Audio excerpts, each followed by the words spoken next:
Imagine a coastline where subtropical palms lean over a sea that remembers ancient sailors, where mountain valleys cradle villages older than many nations, and then picture those same shores rocked by the collapse of an empire. This is Abkhazia in 1918, an old landscape pushed into new politics, where local leaders, Bolsheviks, Georgian nationalists, and White Russian commanders all try to write the next chapter at once. Let's begin at the precise moment the map of empires started to tear. After the October Revolution in Russia, the Caucasus fractured. Abkhazia's own political life, long conducted in village councils, noble houses, and the occasional imperial bureaucracy, suddenly had to speak with modern, state-sounding voices. Local leaders formed the Abkhaz People's Council to represent their interests in a dizzying environment of competing authorities. In May 1918, a fragile arrangement was reached. Abkhazia signed a treaty with the newly declared Democratic Republic of Georgia that recognized Abkhaz autonomy within a Georgian state, not full independence, but a formal place at the table during a time of chaos. That treaty would cast a long shadow over the century to come. Talking it through like neighbors by a warm stove, imagine the Abkhaz negotiators. They sought security and recognition of their language and customs. The Georgians wanted borders and loyal regions. Bolshevik and white forces watched nearby, ready to pounce on any drift of weakness. The peace was practical, not romantic and fragile. Soviet power arrived like a new, impatient author rewriting everyone's lines. During the early 1920s, the Bolsheviks rolled into the Caucasus and reconfigured borders and political statuses to match their ideas of nationality and control. Abkhazia was first made, unusually, a kind of treaty republic paired with Georgia, and for a period it held a special relationship within the emerging Soviet federative structure. That arrangement didn't last forever. By 1931, the Socialist Soviet Republic of Abkhazia was abolished and its territory reorganized as the Abkhaz Autonomous Soviet Socialist Republic inside the Georgian Soviet Socialist Republic. Those administrative moves mattered. They were not just bureaucratic footnotes but a reshaping of governance, resources, and ethnic management that would ripple through decades. What did this mean for people on the ground? Language, education, and local elites were suddenly instruments of policy. The Bolsheviks pushed literacy campaigns and the creation of schools in local languages where feasible. They also encouraged new cadres, young party activists, to replace older local notables.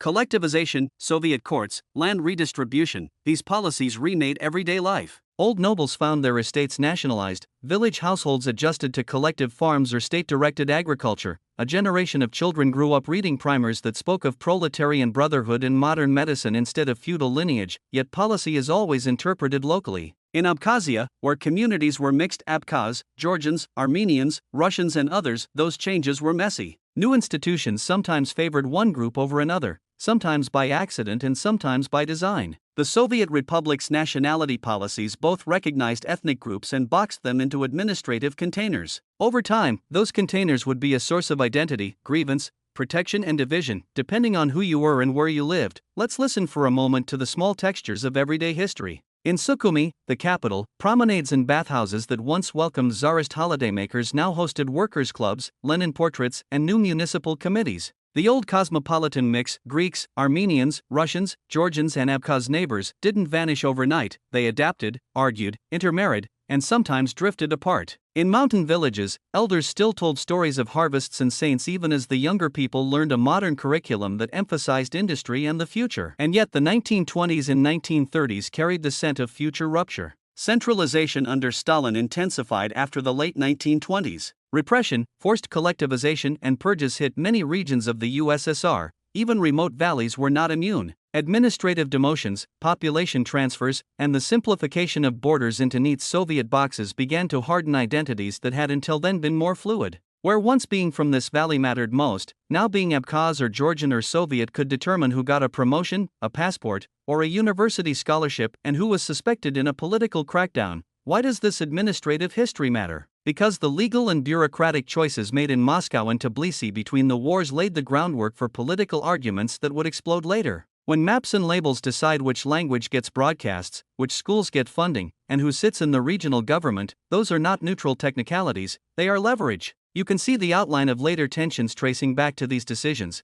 how ties to Georgia were defined, how Abkhaz institutions were organized, and how Soviet nationality policy alternately protected and limited minority claims. As decades pass, the story accumulates layers. Industrial projects, new rail links, irrigation schemes, all experienced fits and starts under 5-year plans. For many Abkhaz communities, Soviet modernity meant access to hospitals, new literacy, and some measure of protective recognition. For others, it meant loss of elite autonomy, of property, and sometimes of language prestige. The mix of gains and losses produced a complex memory: nostalgia for pre-Soviet social forms, appreciation for medical care and education, resentment toward forced policies that smashed local rhythms. There's another, quieter current to attend to: culture and the arts. In the 1920s and 1930s, Abkhaz intellectuals and poets began to publish in their language, to collect folk songs and to assert a narrative of national uniqueness compatible with Soviet nationality theory. Folk ensembles, theater troupes, and local historians shaped a sense of collective identity that was both modern and rooted. The state funded much of this as part of the broader Soviet Korenizatsiya, indigenization, effort, promotion of local languages and officials, though that policy would later be reversed in various ways. These cultural investments mattered because they gave the Abkhaz a stronger written presence and institutional memory, which made later political claims harder to dismiss. It's important, while we're near the 1930s pivot, to see how these local stories fit into larger geopolitical tides. The Black Sea coast, with Sukhumi's resorts and subtropical allure, remained strategically and symbolically important to Moscow and Istanbul alike. The Caucasus overall was a corridor of trade, troops, and ideas. That made Abkhazia more than a provincial footnote. It made the fate of its administrative status something larger powers watched and sometimes manipulated. Fast forwarding, without leaving the narrative thread, the choices made in the 1918 to 1931 era set a template for contested sovereignty debates later in the century. Those debates would erupt violently in the 1990s after the collapse of the Soviet Union, and then take another geopolitical turn in the 2000s with international recognition disputes and shifting alliances. The war of 1992 to 1993 produced massive displacement and tragedy, altering the human geography of the region in ways that still resonate. Later, in 2008, Russia's formal recognition of Abkhazia's independence after the Russo-Georgian War became a turning point that reconfigured diplomacy, security, and economic ties for the territory. Those later events are not the subject of this hour, but they hang over the story we've been tracing: small administrative choices, cultural investments, and the lived experience of Soviet modernization all become the soil from which later conflicts grow. Even as we close this stretch of the tale, it's worth reflecting on the human scale: grandparents who learned to read in Abkhaz primers, fishermen on the Black Sea learning new quotas and state paperwork, children watching the sea beyond their town while their parents argued about the future. History, especially in a place like Abkhazia, is the accumulation of decisions, large and small, that remap loyalties in daily life. Before we finish, here are a few vignettes to mind the patchwork reality of this period. Picture a teacher in Sukhumi in 1926. She stands before a class where the alphabet is changing, perhaps from an older script to a new Latinized form, a Soviet experiment in the period. She reads aloud from a text that mixes local folktales with socialist ideals. Outside, a freight train rattles toward a newly planned factory. Inside a house, an elder sings a lullaby in a dialect that doesn't yet appear in any schoolbook. These tensions between the voice of tradition and the drumbeat of modernization are what make this era alive. And picture a village meeting where the local Soviet debates land allocation. Old boundaries are erased in favor of collective fields. Some neighbors accept it as inevitable, others grieve an older order. Over time, pragmatic adaptations: how to irrigate, where to sell citrus fruit, which children to send to technical school, become the rhythms of survival. As this hour draws to a close, keep this frame: the 1918 to 1931 years are the era of remapping, treaties and republics, prizes and purges, languages and institutions. They are not mere prologues, they are the scaffold on which later stories will hang. When Abkhaz voices later claim autonomy or when Tbilisi insists on territorial integrity, both draw on the legal, cultural, and emotional legacies first forged in these decades. Picture a coastline that still smells of citrus and sea salt, and a chain of mountains that keeps its own weather. Now imagine those places folded into the machinery of a state that wants to remake souls and soils alike. The years from 1931 to 1953 are a time when Abkhazia is reshaped by policies made far away, industrial plans, purges,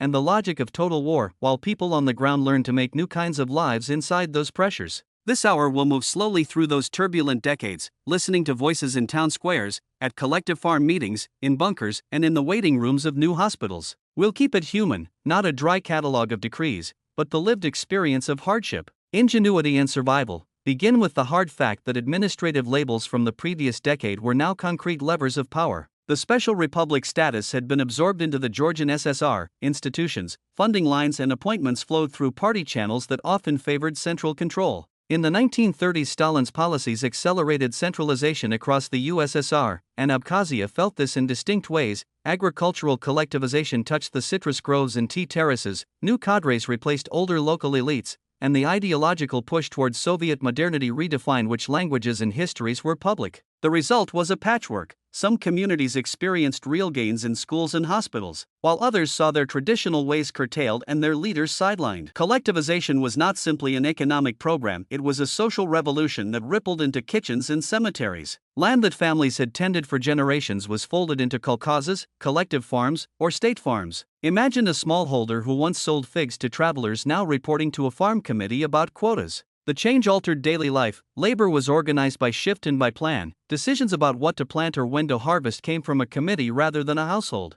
For some, the collective offered reliable access to fertilizers, tractors, and a salaried post. For others, it meant the loss of autonomy and a humiliating adjustment to ideologically framed inspections. Over time, these shifts also affected demographics: who stayed, who moved to the cities, which communities prospered under the new system and which withered. At the same time, cultural policy under the Soviet early career Abkhazia efforts produced bilingual schools, local language theater troupes, and the institutionalization of Abkhaz literature. That policy was uneven and often tactical. Schools might teach in Abkhaz one year and shift to Russian or Georgian another, depending on the political winds and the available teachers. The net effect, though, was to strengthen a written cultural presence that before the Soviet era had been much less institutionalized. Libraries, folk song collections, and amateur theaters gave people ways to name their history in public forums. Language mattered, and the ability to read and publish in Abkhaz became a powerful tool for cultural survival. Those gains were real, but they lived alongside suspicion. The same state that funded a folk ensemble could later accuse its director of nationalist deviation. The late 1930s brought a darker climate. The great purges and show trials, the elimination of class enemies, and the paranoia that reached into every level of the party and society did not spare Abkhazia. Local leaders, intellectuals, and party cadres sometimes found themselves denounced for imagined conspiracies, or simply because rivals sought their posts. Arrests, sentences to labor camps, and executions fractured networks of trust. For a rural region, this meant that the people who knew how irrigation worked or who managed supply lines could suddenly be gone. Farms and factories were left in the hands of less experienced replacements. The psychological damage was widespread. Neighbors learned to speak cautiously. Families hid books, and a premium developed on seeming loyal to the center. Then the war. In 1941, the war that the Soviets called the Great Patriotic War reached out to touch the Caucasus. By 1942, the German offensive in the southern USSR made the mountains and passes of Abkhazia into a real front line of concern. The Black Sea coastline became strategically important for both supply lines and for the morale of the Soviet Union. Local mobilization was immediate. Men were drafted or volunteered. Women organized evacuation efforts. Factories and sanatoriums were converted to military hospitals or warehouses.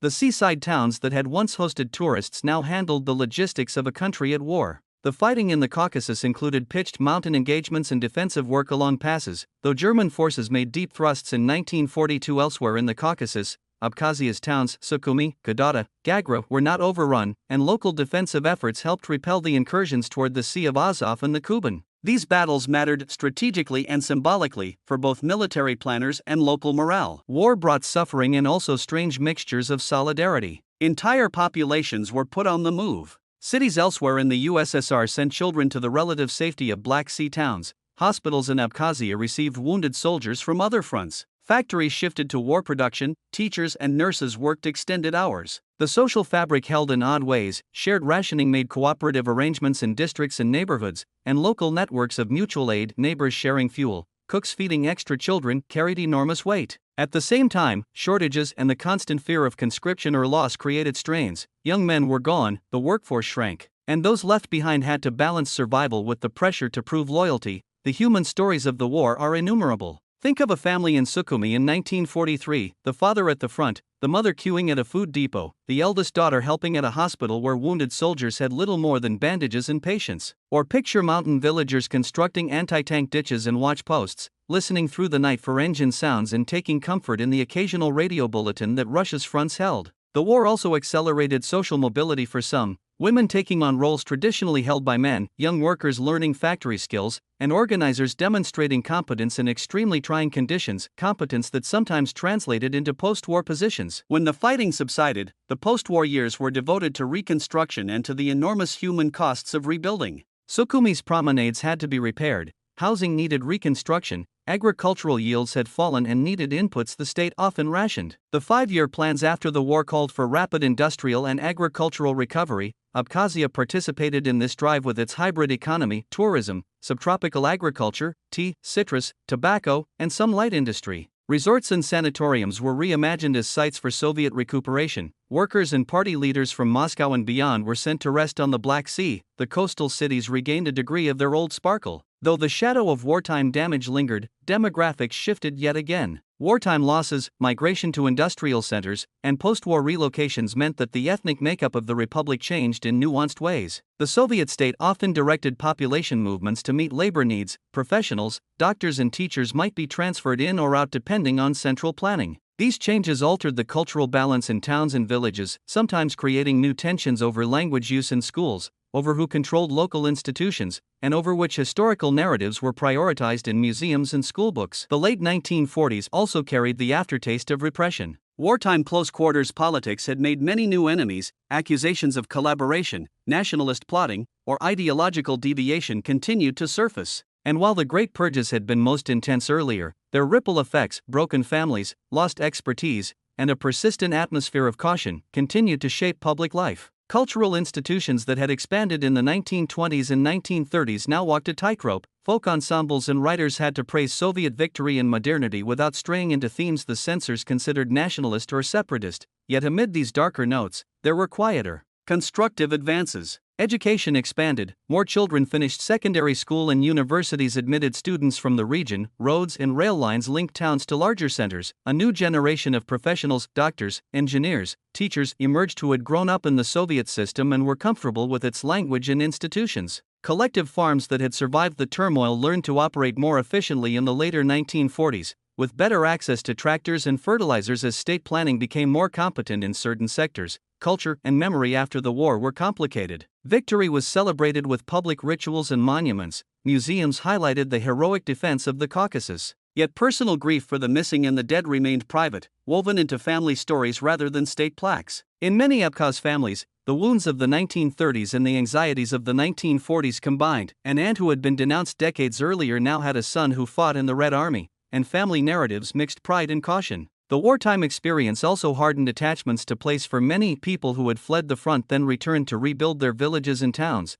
investing renewed energy into local life. One theme that runs across these decades is adaptability. Whether by necessity or by hope, Abkhazia's residents learned to navigate shifting orders of power. A teacher could move between languages in the classroom, a kolkhoz manager might negotiate shortages with ingenuity, a theater director could stage a production that praised socialist labor while keeping alive a few strands of local song. That adaptability preserved social life even when formal institutions were brittle or coercive. There are also structural legacies from this period that shaped later conflicts. Administrative decisions, who was given priority in party appointments, which languages were taught in schools. Where investment flowed, left patterns of advantage and disadvantage. Some groups found themselves with institutional representation and resources, others felt squeezed. These imbalances accumulated silently and would later be invoked in political claims and grievances. Put concretely, if a local official came to power with a strong base among one ethnic group, that group's access to patronage, jobs and cultural funding would subtly increase. Over decades, such differences were not trivial, they were the scaffolding for future disputes. To make this all feel human again, let's hold a few small scenes in mind. In an orchard near Gadada, a family debates whether to accept a state offer to replant a new, standardized variety of orange that promises higher yields but requires different care. They think about their grandfather's methods, the taste that children love, and the possibility of steady income. In a Sukhumi hospital corridor in 1946, nurses compare notes on wartime casualties and the new vaccines being introduced. A young doctor, trained in Tbilisi, returns to open a clinic in his hometown. In a village Soviet meeting, a farmer argues passionately about irrigation rights. His argument is soon translated into a plan by the collective's bookkeeper, who has a knack for negotiating with district officials. What about the coastline and the resorts? How did they fare? Tourism never entirely disappeared. The USSR invested in health and rest, sanatoriums reopened, and Sukhumi's mild winters and warm summers made it a desirable place for party delegations and workers' vacations. That brought jobs in hospitality and a certain cosmopolitan atmosphere back to the promenades, orchestras, seaside cafes, and the trundle of tourist buses. But the spirit was different from the pre-revolutionary Riviera of the Tsarist era. Now the beachfront belonged to the state and its chosen guests, and access was mediated by vouchers and party connections. The visual glamour sometimes masked deeper scarcities inland. As 1953 arrived with Stalin's death, Abkhazia, like the rest of the USSR, stood at a threshold. The years we have covered left it with rebuilt towns, new generations, scars of repression, and memories of war. Institutions existed that could deliver schools and hospitals and that had made a place for Abkhaz language and culture, but the balance between local autonomy and central control had been heavily skewed. The social map had been redrawn, demographic flows, wartime trauma, and the choices of the planners combined to shape a region that looked outward toward the Black Sea and inward toward a complicated past. We close this hour with two small reflections. First, history in these decades was not only about top-down commands, it was lived in kitchens, fields, and classrooms. People found ways to preserve customs, teach children, and rebuild after trauma. Second, the decisions of these years about schools, about who managed supplies, about which monuments were raised, created durable patterns. Those patterns would later be read as rights or grievances depending on political winds. Understanding the 1931 to 1953 period means seeing both the coercive power of a centralized state and the stubborn, often tender, ways communities adapted to survive and sometimes thrive. The thaw after Stalin's death opened possibilities and left problems unresolved. From 1953 to the late 1970s, Abkhazia moved through reconstruction, a surge of social mobility, revived cultural life, and growing bureaucratic pressure from Tbilisi, a mix that felt like progress to some and an erosion of status to others. This hour will listen closely to the small scenes of everyday life: classrooms, beach promenades, factory floors, family kitchens, and follow the institutional shifts that quietly pile up into political memory. Begin with the change in atmosphere after 1953. The rigid repression of the Stalin era eased unevenly, some cultural and linguistic policies were reversed, and the Soviet state allowed a measure of local expression that had been impossible during the darkest years. For Abkhazia, this meant the partial restoration of the Abkhaz language in public life and education in the mid-1950s. After it had been squeezed under earlier policies, schools and cultural institutions slowly reopened channels for publishing and theatrical life in Abkhaz. That was significant. Written language, textbooks, and state-funded ensembles made a public presence for Abkhaz culture that hadn't existed with equal force in the 1940s. Economic life in the region also evolved. The Black Sea coast returned to being a place of rest as much as production. Sanatoriums and seaside resorts reawakened, attracting workers, delegations, and tourists from across the Soviet Union. Sukhumi's promenades, hotels, and theater stages again hosted orchestras, official festivals, and vacationers, a social pulse that brought revenue and jobs in hospitality, transport, and construction. At the same time, the countryside kept its subtropical staples. Citrus and tobacco remained important, and state agricultural plans directed investment in irrigation, orchards, and mechanization. The mixed economy, tourism plus subtropical agriculture, gave the republic a distinctive rhythm of seasonal work and urban services rooted in seaside life. But policy is rarely neutral. During the 1950s-1970s, the balance between promoting local cultures and consolidating republic-level control produced ambiguous outcomes. Earlier Soviet indigenization that supported local languages had been partially reversed in earlier decades and then only partially restored. By the 1960s and 1970s, Russian and Georgian remained dominant languages of higher education and administration, while Abkhaz often functioned more in primary schools and cultural spaces. In practical terms, this shaped careers. For a young Abkhaz student, the path to a university or a leading bureaucratic position often required proficiency in Georgian or Russian language, therefore, became a gatekeeper for advancement. Scholarly studies of the period describe both a revival of Abkhaz cultural institutions and persistent pressures of Georgianization in schools and administration. What did this mean in daily life? Imagine an ambitious teacher in Sukhumi in 1965 who wants her top students to attend university. She finds herself negotiating which language to emphasize: Abkhaz for cultural continuity, Georgian for regional administrative jobs, Russian for wider Soviet careers. Parents, too, made choices. Some insisted their children learn Georgian to access the best positions in the republic, while others held fast to Abkhaz for family identity. These micro-decisions shaped the next generation's social map and, importantly, created subtle patterns of advantage that often aligned with ethnicity and locality. The 1960s and 1970s also saw urban growth and new social mobility. Young people left mountain villages for Sukhumi schools, technical colleges, and hotels. Engineers, doctors, and technicians were trained in regional institutes, and some were transferred in from elsewhere to fill posts. The built environment reflected this: modernist Soviet architecture, administrative blocks, sanatorium wings. A rebuilt port stood next to older villas and Ottoman-era facades, producing a cityscape where different eras of power could be read in stone. Architects and local historians have noted how Sukhum's skyline embodied both the imperial past and Soviet modernity. Cultural life deepened but carried a cautious edge. Folk ensembles, theater troupes, local publishing and school dramatics all flourished under state sponsorship, and yet cultural figures lived with a clear constraint. The state funded the art but also defined its boundaries. Directors could stage traditional dances and songs, but any hint of political independence or criticism could be labeled nationalist and punished. So cultural expression often wore a double mask: celebrations of folklore and language that were carefully tethered to socialist themes and loyalty to the Soviet Republic. The result was a rich public culture whose political edges were blunted by the need to remain acceptable to party censors. There are human stories here that make the structural picture feel real. Picture an Abkhaz poet in the late 1960s who finally sees his verse printed in a local journal but who must choose metaphors carefully, a hotel manager who trains seasonal staff from mountain villages and then watches them move to permanent city jobs, an orchardist in the area weighing the promise of a mechanized planting program against the taste and practices his family has kept for generations. These choices, what to publish, where to send a child, whether to accept a new tractor, stacked into personal histories that later became collective memory. At the level of administration, appointments and resource flows mattered. Who got the key posts in education, the police, and the party apparatus had real consequences for how schools taught language, which museums received funding, and which local histories were promoted. Over time, some Abkhaz felt that their representation in higher levels of the republic was insufficient, while some Georgian officials and professionals felt comfortable asserting Tbilisi-oriented policies. Researchers point to these slow, cumulative imbalances as one of the roots of political tension later on. Administrative favoritism, even if bureaucratic rather than malicious, accumulates into perceived injustice. Another thread that tightened in these decades was the interethnic social fabric.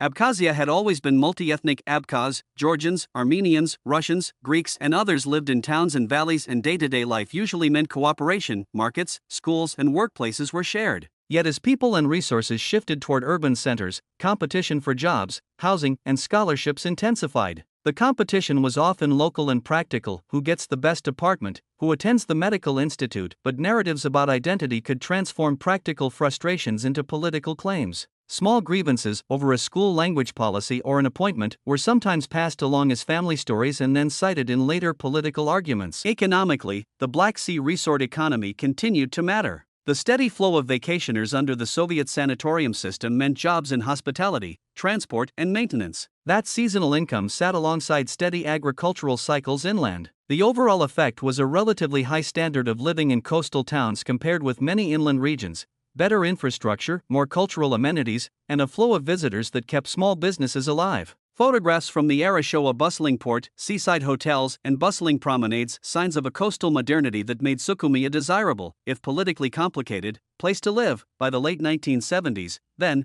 Abkhazia was a place of contrasts, cultural revivals and censored limits, economic promise and administrative bottlenecks, seaside glamour, and rural anxieties. The choices families and officials made in these decades about language, education, and where to invest did more than shape careers. They carved the template of grievances and expectations that would be politically activated later. This period did not culminate in open conflict, but it tended to consolidate patterns, educational pathways, urbanization, and resource distribution that actors in the 1980s would read back through ethnic lenses. To end this hour, picture a scene that folds together the themes we have traced: a summer evening on Sukhumi's promenade in 1974. An orchestra plays for vacationers. On a nearby bench, an elderly woman hums a folk tune in Abkhaz while a young couple speaks Georgian about university plans. Above them, the hotel sign promises treatments for weary workers from Moscow. Everyone is part of the same visible life, yet beneath that surface run quiet questions about language, opportunity, and belonging. Those quiet questions, accumulated over decades, would later find louder voices, but for now they lived as decisions in classrooms, registrations in party offices,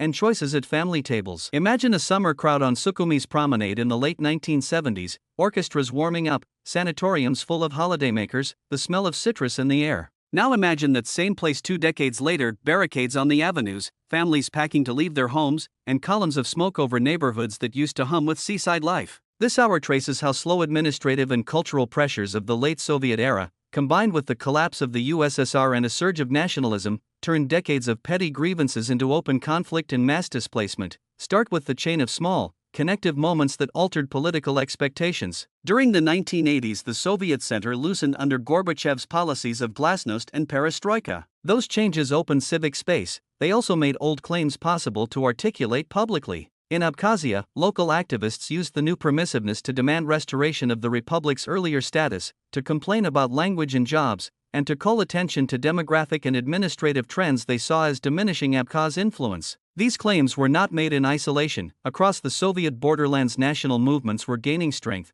and centrifugal pressures were becoming the new normal. The LYKHNY gathering of March 1989 stands as a public symbol of that moment. Tens of thousands of Abkhaz convened and presented an appeal for the restoration of Abkhazia's status as a union republic, a mass political act that crystallized local demands into a visible movement. The spring and summer of 1989 hardened lines. In July 1989, violent clashes in Sukhumi, often described as riots or disturbances depending on the source, exposed how rapidly interethnic tensions could erupt when the habits of negotiation vanished and slogans filled the air. Those events fed mutual fear. Georgians took alarm at Abkhaz initiatives that looked like a bid for greater autonomy, while many Abkhaz read Georgian nationalist mobilization as a threat to their cultural survival. The mood in cities and villages shifted from quiet competition to public contestation. Everything from school language policy to job lists began to read as a political instrument rather than a technical decision. Political changes in Tbilisi and in Moscow made the stakes higher. When Georgia moved toward independence and when Zviad Gamsakhurdy arose on a wave of Georgian nationalism in 1990 to 1991, many Abkhaz feared that a newly independent Georgian state would downgrade or abolish Abkhazia's autonomous institutions and cultural protections.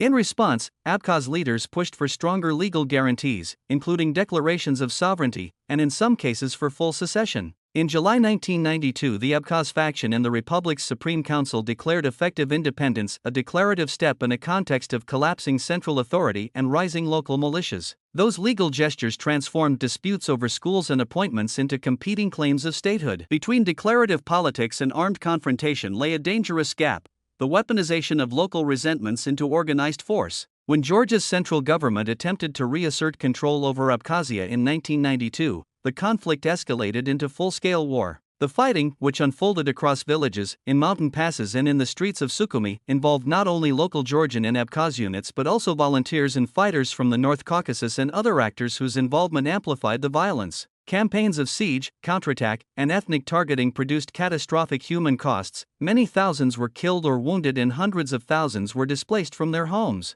creating waves of refugees and deep social trauma on both sides. The siege of Sukhumi and its fall in September 1993 remain one of the most searing episodes in this chapter. Months of fighting and failed ceasefires culminated in a large offensive that captured the city in late September. During and after the fall, prominent Georgian officials who did not or could not leave were killed, and mass displacement of ethnic Georgians from Abkhazia accelerated into a humanitarian calamity. The images from the city, burned buildings, columns of fleeing civilians, and bodies in the streets changed the human geography of the region almost overnight. The war's immediate result was neither stable independence nor reintegration. It left a contested, heavily militarized territory with deeply polarized memories and thousands of unresolved disappearances and grievances. To understand how things reached that point, follow three braided processes that intensified in these years: institutional erosion, identity politicization, and external intervention. First, institutional erosion. The Soviet-era arrangements that once managed local differences, guaranteed quotas, official cultural spaces,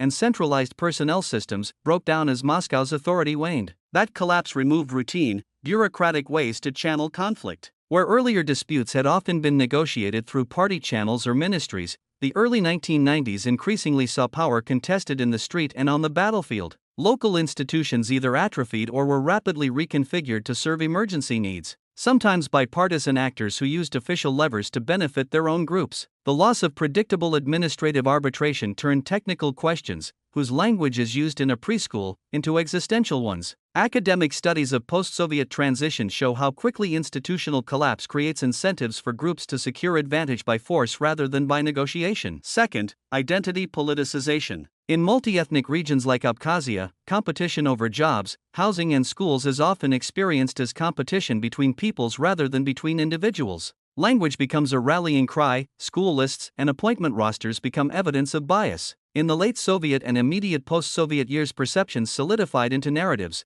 A version of "we are losing our land" and influence circulated among many Abkhaz, while many Georgians saw the Abkhaz moves as a dangerous secessionist slide that threatened Georgia's territorial integrity. These competing narratives hardened loyalties and justified extraordinary measures in each community's eyes: recruitment into militias, alignment with external patrons, and acceptance of wartime brutality as defensive necessity. The scale and fervor of identity politics in the region reflected both deep historical memories and the particular pressures of a collapsing imperial order. Third, external intervention and regional geopolitics. The dissolution of Soviet command structures left a vacuum that regional actors sought to fill. Russia's role during the war was complex and contested. Elements of the Russian military, varying levels of official support, mercenaries, and North Caucasian volunteers all intersected in ways that amplified the conflict and affected its outcome. Russian mediation, both in negotiating ceasefires and in later political arrangements, would become a long-term factor in the territory's status. The presence of outside fighters and the shifting support of powerful neighbors changed the war from a local civil conflict into a regionalized crisis with wider diplomatic consequences. Amid these big processes,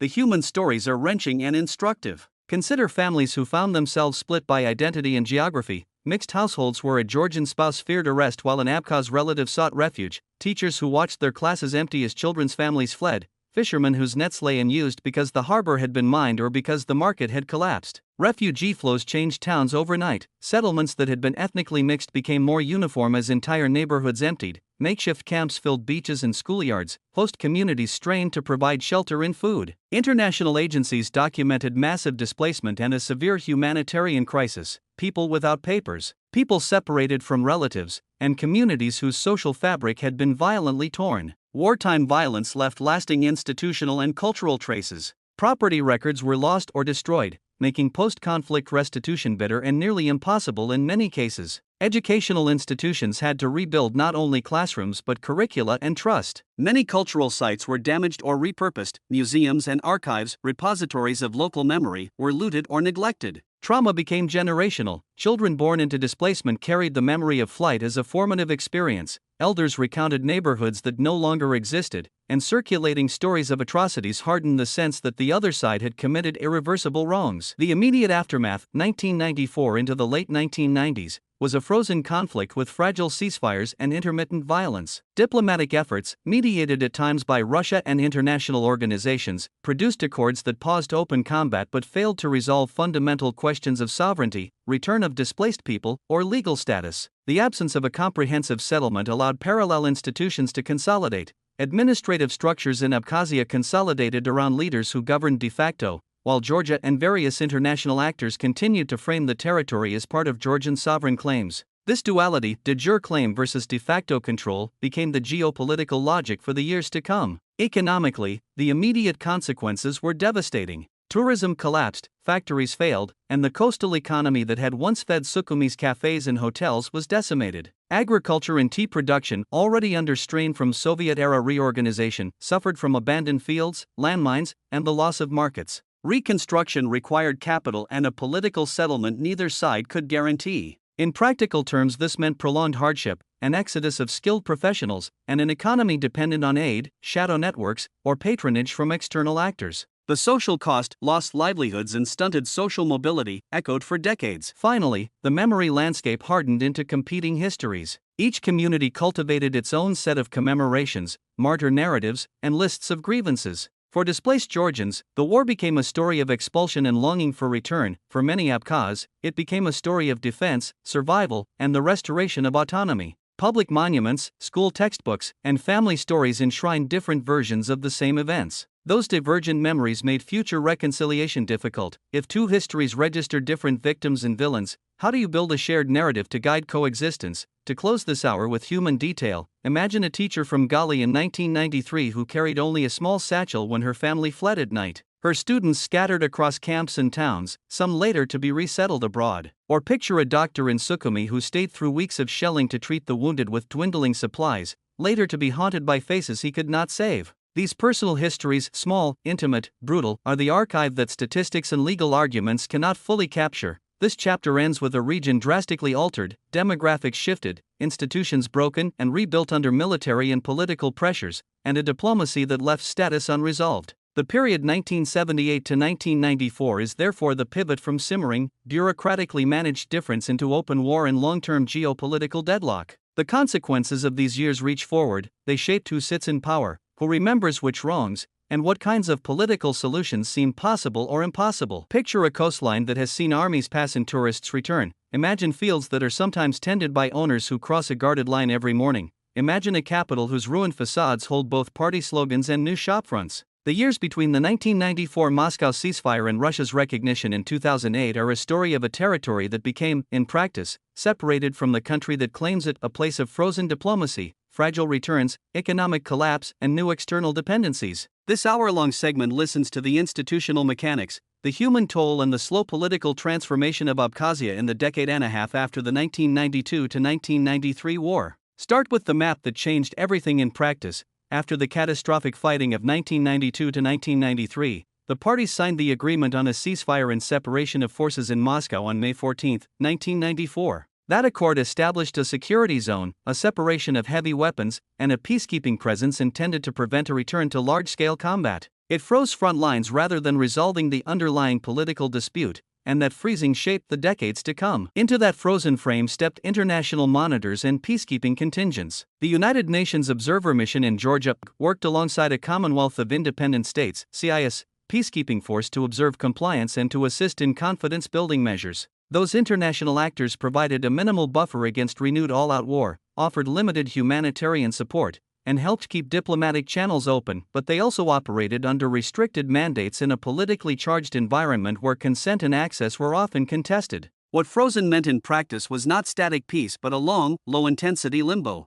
The line of separation across the Ingurish encirclement zone remained guarded. Checkpoints regulated daily life, markets and fields on both sides adapted to a corridor that sometimes allowed commuting and seasonal return and sometimes shut entirely. For many displaced people, Georgians in particular, the promise of going home became a complex reality of permits, insecurity, and legal uncertainty. In the Gali district, for example, spontaneous returns began in the mid and late 1990s and continued thereafter, but returnees faced a precarious legal status, sporadic violence, limited public services, and restrictions that left many living in limbo. Human rights organizations documented arbitrary interference with returnees' rights and chronic obstacles to normal life. Economically, the consequences of war and non-recognition were brutal. Tourism, once the heart of Sukhum's seasonal economy, collapsed after the conflict. Factories and tea plantations suffered from abandoned infrastructure, loss of markets, and damaged supply chains. Reconstruction required capital the de facto authorities did not have, and international isolation meant few reliable investors beyond sympathetic patrons. As a result, an informal, aid-dependent economy emerged. Remittances, trade with nearby regions of Russia, shadow networks, and, increasingly, Moscow-backed projects became the lifeblood of reconstruction. Photographs of Sukhumi from the late 1990s and early 2000s capture this mix: empty promenades and the slow reopening of seaside cafes that depended on a much smaller clientele than before. Politically, the post-1994 order produced de facto institutions that consolidated power locally. Abkhaz authorities rebuilt a shadow state. Ministries, security organs, and local administrations took on the functions of government, issuing passports, running schools, and controlling movement across the Inguri. That consolidation was neither linear nor monolithic. Internal factionalism, warlord influence, and the informal power of veterans shaped governance as much as any legal framework. Over time, however, a political elite emerged that claimed legitimacy through wartime service, control of local institutions, and the ability to negotiate with external patrons, primarily Russia. This political consolidation made the separation from Tbilisi more than a military fact. It became an administrative reality that regulated daily citizenship. Security and periodic violence punctuated the apparent calm. Small-scale clashes, sniper incidents, and criminality were frequent, and the Gali district and the Kotari Gorge remained flashpoints. The limited peacekeeping presence could observe and report, but the absence of a political settlement meant security was fragile. Each flare-up reminded people that the ceasefire was an often porous line, not a final peace. These recurring incidents affected return patterns and made rebuilding both trust and infrastructure harder. The humanitarian picture was complicated and human. Tens of thousands of ethnic Georgians had been displaced in 1993, many sought refuge in western Georgia or abroad. From the late 1990s onward, many returned to their old villages in Gali, often seasonally at first and later more permanently, but without secure property titles or consistent legal protections. Returnees faced obstacles to schooling in their language, to property restitution, and to access to healthcare. Human Rights Watch and other organizations documented arbitrary practices that limited freedom of movement, restricted employment opportunities, and complicated access to pensions and documents. For families, the practicalities of daily life, water, schooling, markets were the immediate, pressing concerns, and insecurity made those needs harder to meet. Diplomacy during these years was mostly a sequence of talks that led nowhere decisive. Geneva format negotiations, mediated by the UN and with participation from Russia, Georgia, and representatives from Abkhazia, produced episodic confidence-building measures and humanitarian arrangements but could not bridge the core questions: sovereignty, the return of displaced persons on terms acceptable to both sides, and security guarantees. The paradox of international engagement was that while it kept channels open and prevented wider war for a time, it also tacitly accepted a status quo that left the core political claims unresolved. UN reporting throughout the 1990s and 2000s tracked human rights issues, ceasefire violations, and the operational difficulties of the missions present on the ground. Through the late 1990s and early 2000s, Moscow's role steadily increased. Russia became the principal external patron. It provided humanitarian aid, reconstruction money, pensions, and political backing. Russian military presence and security cooperation increased in practical terms, especially after the 2000s, and many Abkhaz accepted Russian passports and services. That relationship was double-edged. Russia's support offered economic relief and security guarantees to Abkhaz authorities, but it also deepened dependence and raised questions about genuine sovereignty versus patron-client arrangements. Political life in Sukhumi began to reflect this dependence. Russia's preferences shaped which local politicians rose to power and which projects received funding. The Georgian domestic political scene also mattered. After the Rose Revolution of 2003,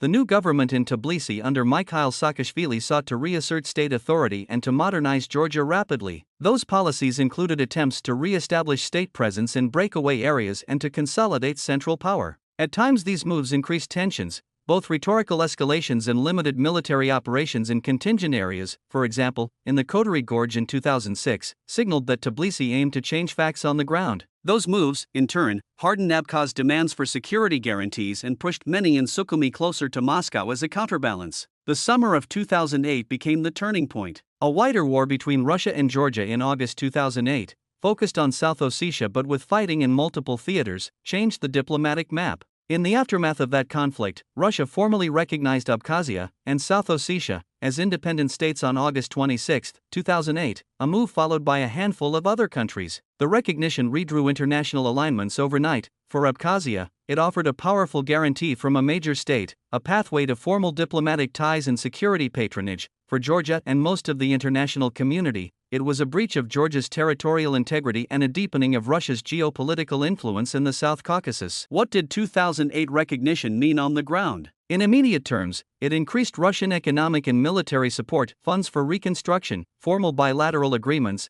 and enhanced troop presence and bases. Infrastructure projects, utilities support, and public sector funding flowed more easily from Moscow, improving roads, state salaries, and some municipal services, visible signs of a new patron's hand. At the same time, recognition deepened international isolation from most Western states in Georgia, complicating trade, travel, and legal channels. For many Abkhaz citizens, the benefits of direct Russian support were tangible: pensions, passports, and investment. For displaced Georgians, however, the political consolidation and enhanced security arrangement with Russia made return more difficult and the prospect of a negotiated settlement more remote. As the decade closed, memory and identity hardened further. Monuments, commemorations, and official narratives in Abkhazia emphasized resistance, survival, and statehood. In Georgia, the events of the 1990s and 2008 reinforced narratives of territorial loss and grievance. These competing memories mattered because they were not merely stories, they guided policy, education, and public life. Children in schools grew up on different historical syllabi, veterans and their status shaped political capital, and daily politics in Sukhumi and Tbilisi increasingly reflected irreconcilable national narratives rather than a shared local past. Through all this, the human texture remained complex and often quietly tragic. Families separated by the injury made difficult compromises, commuting across checkpoints to tend orchards, arranging marriages that spanned the line, or living as quasi-legal residents in places where paperwork and identity were constantly under negotiation. Local doctors, teachers, and entrepreneurs tried to rebuild services against the odds. Older residents kept the memory of pre-war seaside life alive in small acts: a repaired balcony, a tended garden, a carefully stored photograph. Those acts kept the social fabric from dissolving entirely, even as political life hardened. To finish this hour with a set of vignettes that make the structural story live, imagine a Gali schoolteacher in 2001 who teaches in Mingrelian at home, Georgian in official contexts and Russian on administrative forms. she juggles parent meetings that include families who fled in 1993 and returned as seasonal workers. Picture a Sukhumi cafe owner in 2006 whose regulars are a mix of Russian pensioners, local officials, and young people who seek work in construction. He collects vouchers from tour agencies and jokes about better days while wiring money to a cousin in Sochi. Picture an Abkhaz veteran who sits on a veterans' council and negotiates with a Russian contractor over the renovation of a seaside sanatorium. His influence is real, but so is the fact that the contractor answers to a patron in Moscow. These scenes capture a place shaped by conflict, constrained by diplomacy, and patched together, imperfectly, by the people who live there. This period, 1994 to 2008, thus rewired Abkhazia's political economy and international status. It transformed a frozen ceasefire into a durable de facto separation, created a patron-client relationship with Russia that both sustained and constrained the local polity, and left the pressing problems of displacement, legal status, and reconciliation unresolved. Those unresolved issues are not just diplomatic puzzles, they are everyday obstacles for people trying to rebuild lives where the map is still contested. Imagine the same Sukhumi promenade you've heard about across earlier decades: the sea, the old hotels, the botanical garden, but now the flags flying over the government buildings are different, and the paperwork required to cross the Inguri is thicker. The years after August 2008 are the moment when wartime ruptures hardened into new political realities: international isolation for some,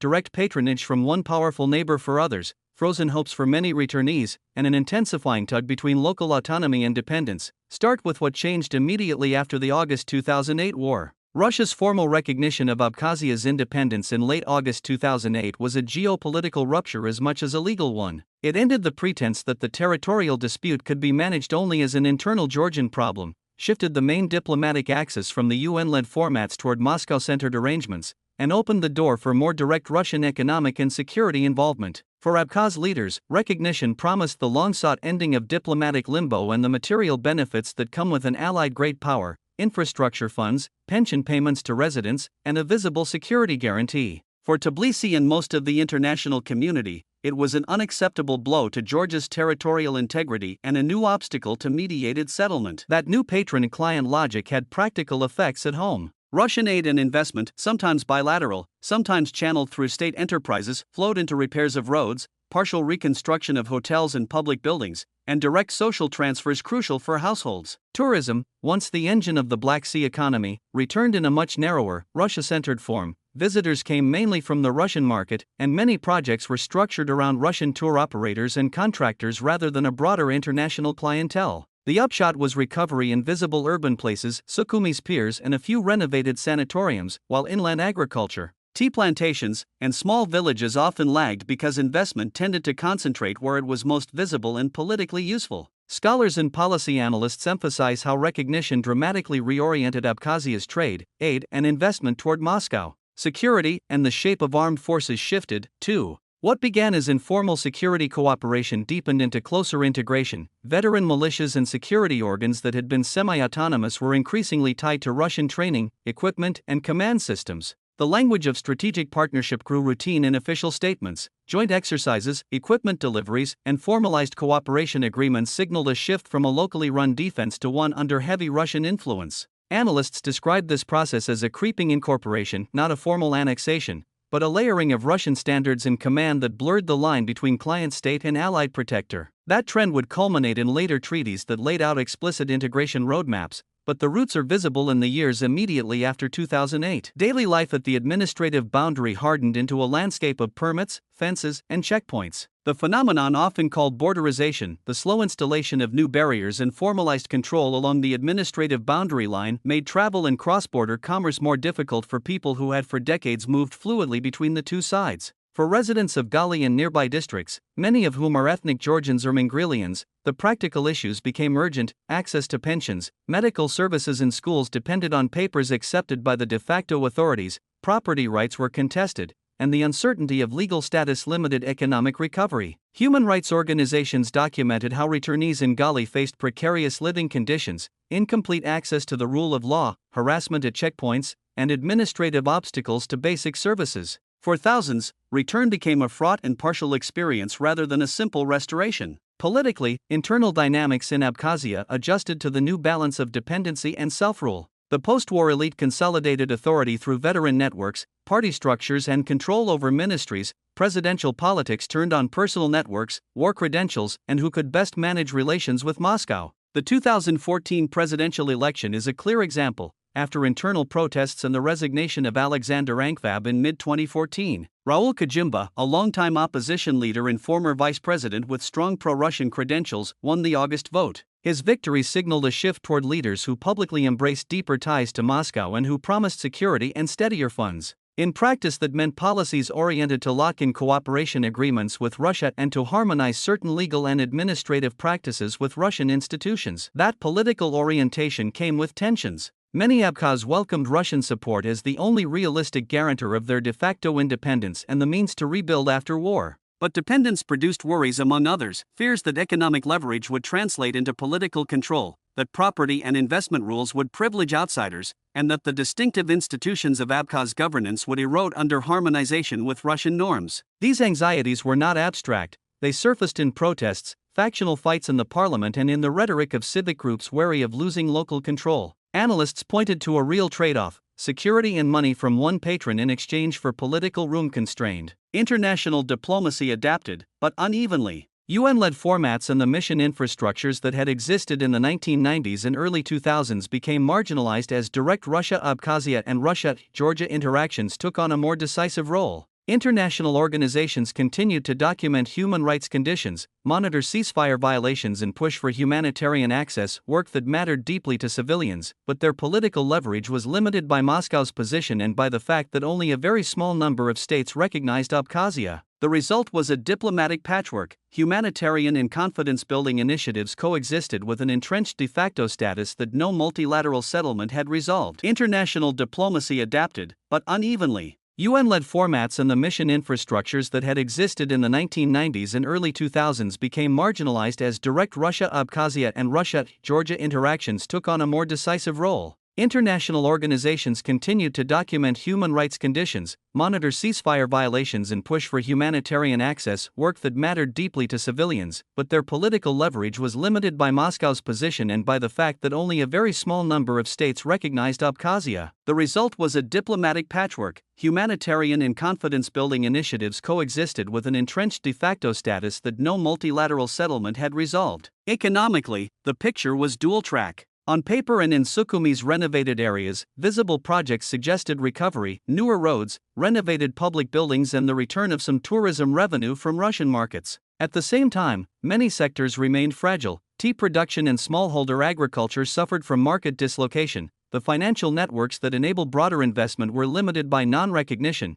and the departure of many skilled professionals in the 1990s meant a persistent shortage of human capital. Some entrepreneurial activity flourished in shadow or via transborder trade, but structural modernization lagged, an economy partially healed on the surface and still fragile underneath. The era also saw a slow normalization of a new civic reality. Passports, schools, and pensions were reframed through the prism of who paid them. Russian passports and pension payments became incentives that anchored many citizens to Moscow's orbit. Schools and official curricula were increasingly shaped by administrators aligned with the de facto authorities and their Russian partners. For many families, these practicalities were less about ideology and more about survival. A reliable pension, a functioning school for kids, or a hospital with medicines mattered concretely. For others, however, these shifts were the sign that sovereignty itself was being redefined in ways they distrusted. Let's not lose sight of the human scale. For an elder who returned to a small Gali village in 2010, the new reality could mean collecting a pension only if she navigated a tangle of paperwork and local officials who asked for extra proof. For a young hotel worker in Sukhumi, it meant job opportunities catering to Russians and a seasonal life tied more tightly to an economy oriented westward towards Sochi and Moscow than to markets in Tbilisi.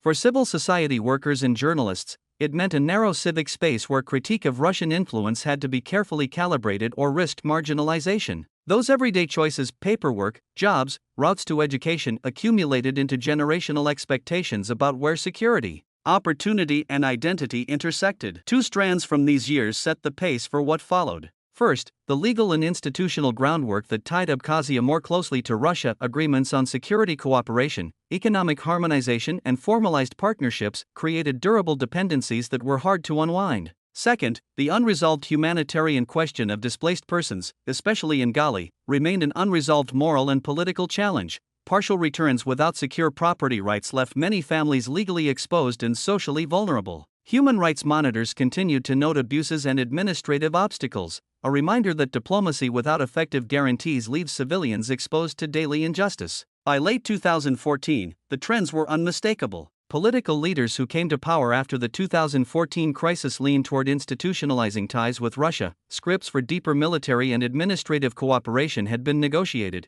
and the line between de facto statehood and formal sovereignty became more ambiguous as Moscow's footprint increased. Observers coined terms like creeping incorporation to describe how formal bilateral treaties and operational practices gradually aligned Abkhazia's systems with Russian ones, a process that would accelerate in the following years. But for many people on the ground, the effects remained concrete: permits at checkpoints, the rhythm of pension payments, the careers open to those fluent in Russian, and the ongoing, unresolved grief of communities who had hoped for easier, safer returns to their homes. In summary, 2008 to 2014 is the period when the map of patrons and possibilities shifted decisively. Recognition brought stability for some and exclusion for others. Russian backing rescued parts of the economy and anchored security, but it also narrowed political options and sparked fears of losing local control. Meanwhile, the liminal existence of returnees in places like Gali underlined a persistent moral failure: the human costs of geopolitics. The policies and patterns formed in these years, international isolation, deeper Russian patronage, border hardening, and contested returns, became the scaffolding for the next decade's politics, investments, and social negotiations. Imagine Sukhumi's seafront again: the same sea breeze, the same cracked plaster and newly painted facades, but now the rhythm of daily life is shaped by new contracts, new flags,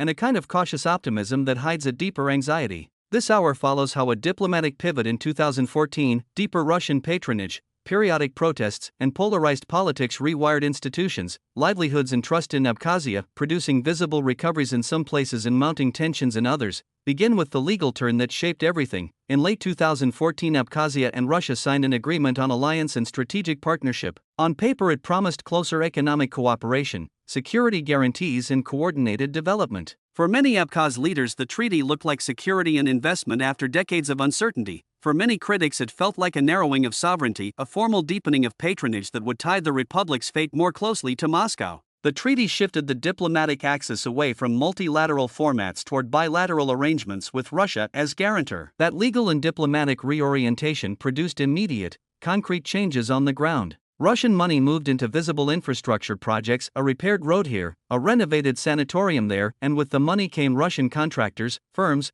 and an expanding roster of bilateral accords that regulated pensions, trade, and security cooperation. For seaside Sukhumi, this meant some revival. Hotels reopened, though for a narrower, largely Russian clientele, promenades were spruced up, and municipal budgets saw new inflows. But inland villages and the Gali district rarely saw the same scale of investment. Resources tended to concentrate where they signaled political success and tourist return. The pattern was one of surface recovery and deeper unevenness. Security arrangements tightened. What had been informal cooperation deepened into more structured ties: joint exercises, equipment transfers, and closer coordination between local security services and Russian military actors. This increased Abkhazia's defensive assurances in the eyes of many residents, yet it also blurred the practical line between being an independent actor and being a client of a greater power. Over time, critics argued, the trade-off became clearer: guaranteed protection and wages on the one side, constrained political room and dependence on the other. These were not abstract debates for policymakers.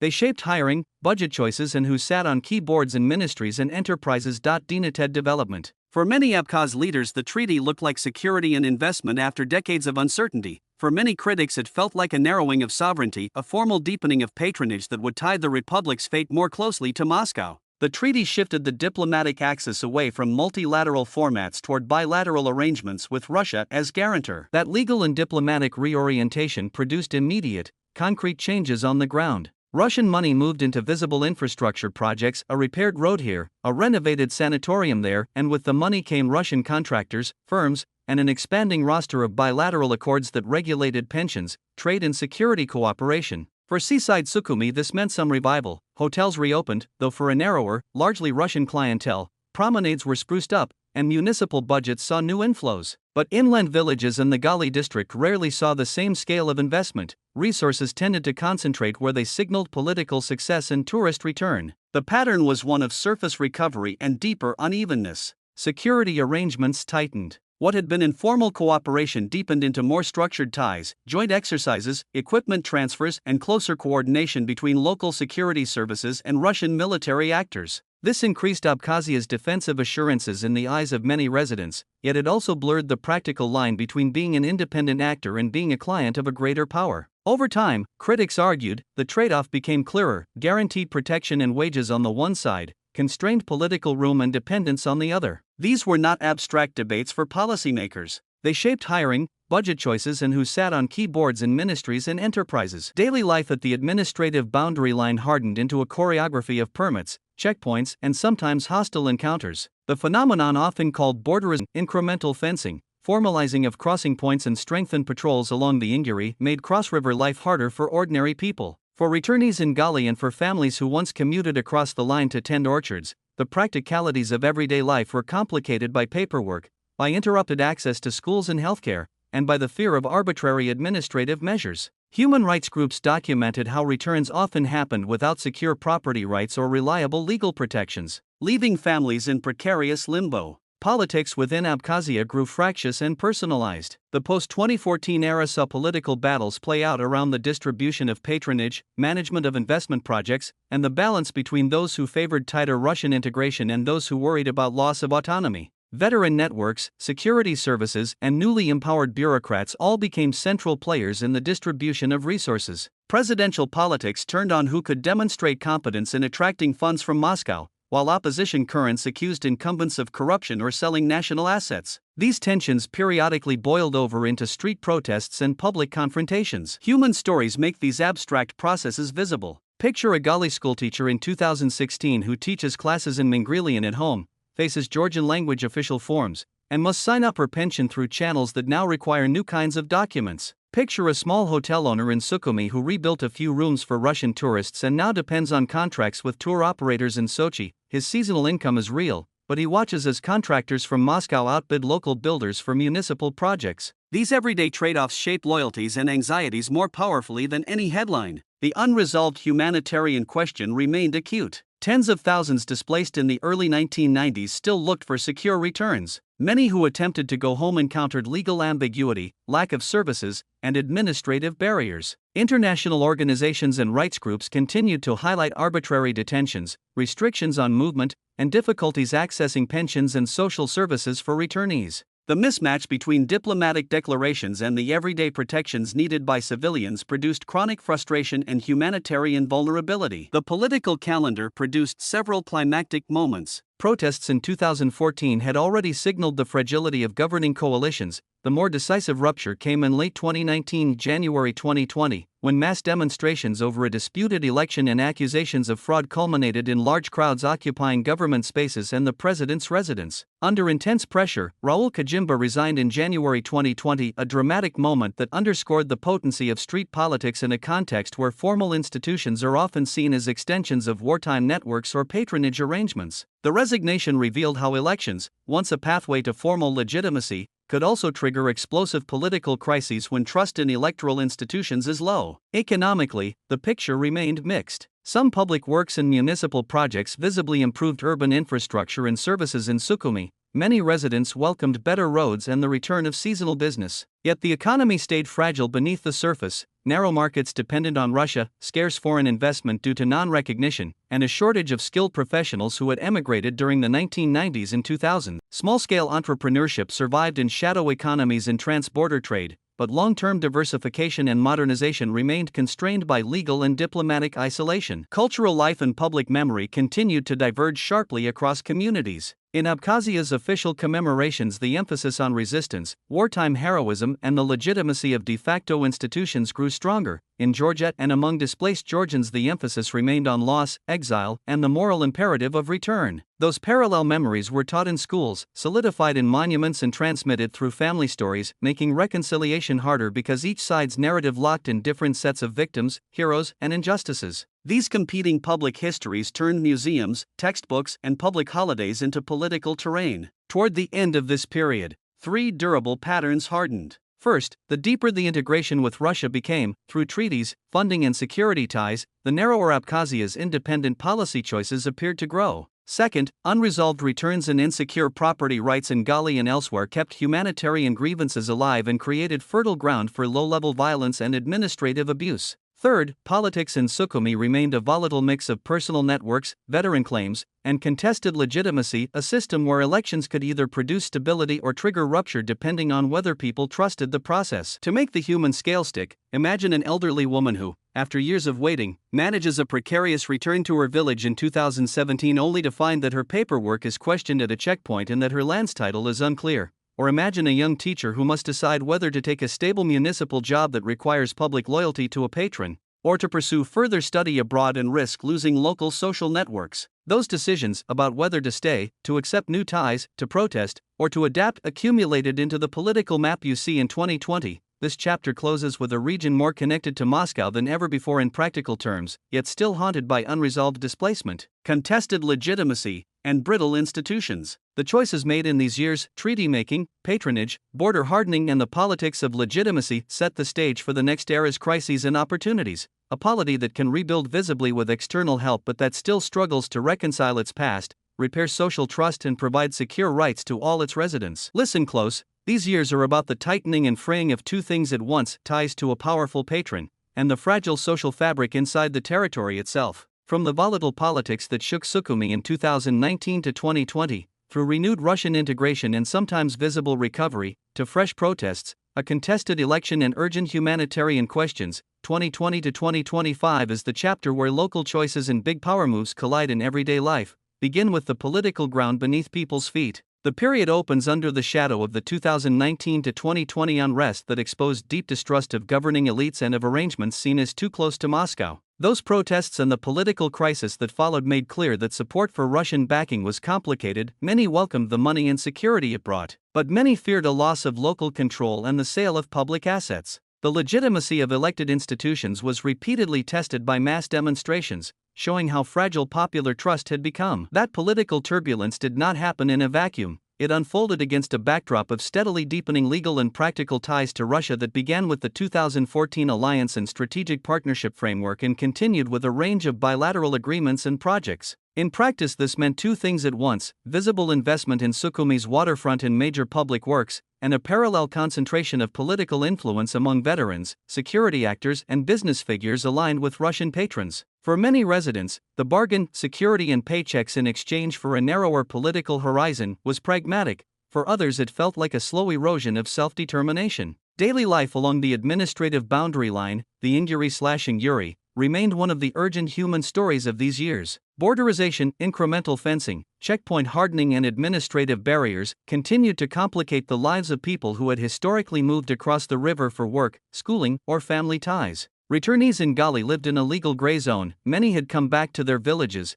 but without secure property rights, reliable public services or consistent protection from arbitrary interference. Human rights organizations and UN reporting repeatedly documented the precariousness of those returns and the continuing obstacles to safe, dignified resettlement. Economically, the period carried that same duality. In Sukhumi and along selected coastal sites, Russian-funded projects and contracts produced visible renovations, hotels patched up, some roads repaired, and a small revival of tourism aimed largely at the Russian market. Those projects created jobs and fed local pride when new facades appeared on the promenade. But the deeper economy, tea plantations, inland agriculture, smallholder livelihoods, often lagged behind. Non-recognition in narrow markets made broad-based investment difficult, and many professions continued to suffer from the long-term loss of skilled workers. The result was an economy that looked healthier in some photos and still fragile in the census of everyday life. Security dynamics tightened. Russian military and security cooperation became more structured. Equipment deliveries, training, joint exercises, and formalized partnership arrangements increased the practical role Moscow played in defending and policing the territory. That offered a stronger guarantee against external military threats in the eyes of many local leaders, and that was precisely why it was attractive, but it also blurred the line between de facto independence and dependence on a powerful guarantor.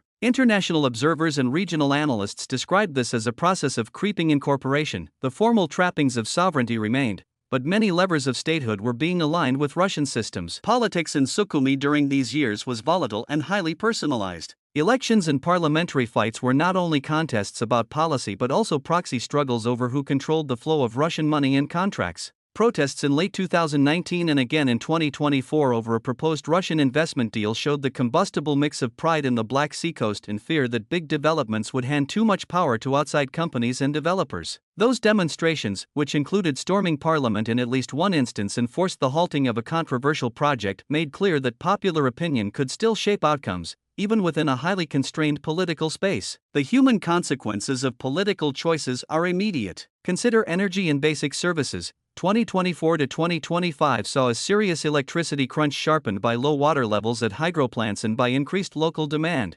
including from data and crypto-related electricity use. Energy shortages became not just an inconvenience but a political issue that accelerated appeals to Moscow for direct support and visible commitments from Russian leaders, commitments that then influenced local politics and public moods. In early 2025, the Russian leadership publicly promised continued electricity supplies and political support, a reminder of how daily needs translate directly into geopolitical dependence. Pieces of cultural life and civic infrastructure also recorded sharp losses. A devastating fire at the main art gallery in Sukhumi destroyed thousands of works, a symbolic blow to the local cultural archive and a practical loss to artists, historians, and the many small memory keepers whose work binds a society together. These kinds of losses are more than news items.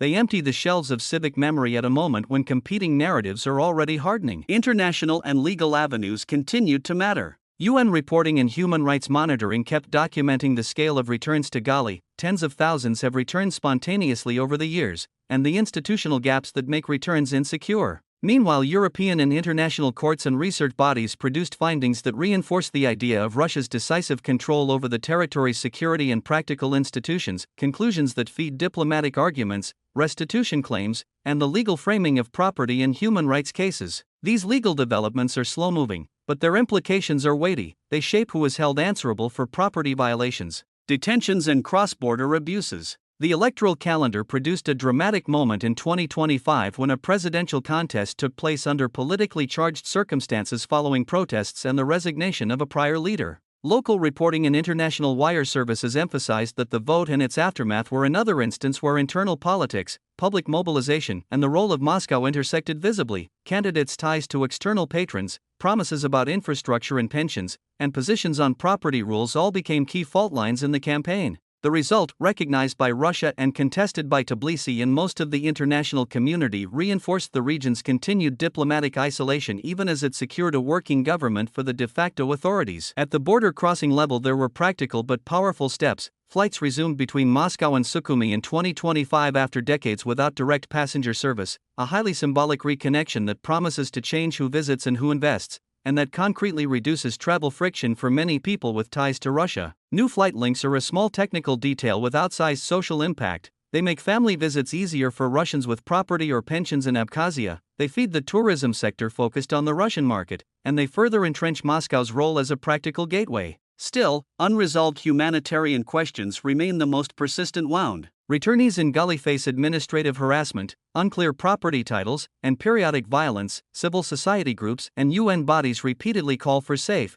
dignified returns with clear legal protections. The problem is neither abstract nor distant. It is daily food queues, uncertain school access for children, interrupted healthcare, and the psychological weight of living in limbo. Until property rights, legal protections, and security guarantees are reliably addressed, many families will remain vulnerable and reconciliation will be incomplete. What, then, holds this chapter together? 3 linked threads. First, patronage, money, and security from Moscow have real, concrete benefits, but they also carry political strings and important limits to independent policymaking. Second, everyday resilience. Despite crises, people rebuild, hotels reopen, small markets operate, teachers teach in complex linguistic environments, and families find pragmatic solutions for schooling and livelihoods. Third, unresolved justice, property, displacement, and legal accountability remain unhealed wounds that shape political claims and keep the conflict from being only a matter of diplomacy. End this hour with 2 short human scenes to keep the story grounded. Picture a young nurse in Sukhumi in 2025 counting sterile bandages while her ward waits for a promised Russian shipment of medical equipment.